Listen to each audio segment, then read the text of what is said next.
1968-2018, 50 ans de contestation. Le patron a besoin de toi, tu n'as pas besoin de lui.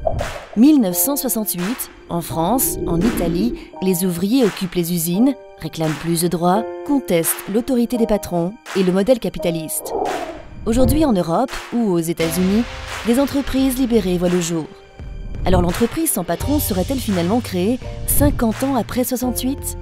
Non, c'est plus nuancé que cela. En 2018, 3 mots aident à définir une entreprise libérée. Participation, consentement, autodirection.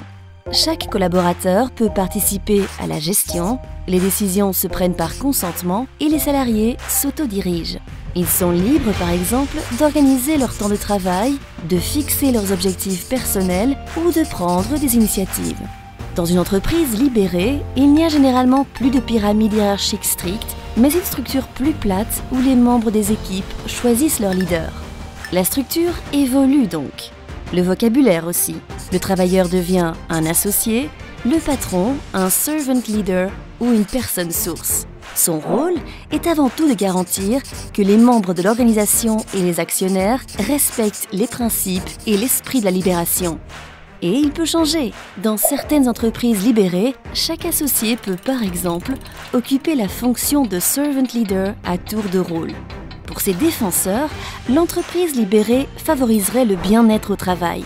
Le travailleur devenu plus autonome, plus créatif et plus entreprenant serait plus épanoui, voire plus compétent et plus productif. Attention toutefois, l'autonomie et la créativité peuvent aussi amener les associés à surinvestir dans leur vie professionnelle, ce qui peut générer du stress, voire conduire au burn-out. Travailler dans une entreprise libérée nécessite par conséquent une maturité individuelle et collective. La libération implique un temps d'adaptation, une écoute, des programmes de formation adaptés pour que chacun, à son rythme, puisse se développer et apprendre à combiner au mieux liberté et responsabilité. L'entreprise libérée elle-même ne vit pas en autarcie. Elle doit évoluer dans un monde économique capitaliste, confrontant, international. Elle a donc développé une philosophie et des pratiques parfois décalées des initiatives d'autogestion nées au lendemain de 68 dans l'économie sociale et solidaire. Créer ou évoluer vers une entreprise libérée présente des avantages, des risques et un coût, comme tout modèle de management d'ailleurs. Cela explique sans doute pourquoi aujourd'hui dans le monde, moins d'1% des entreprises sont dites libérées.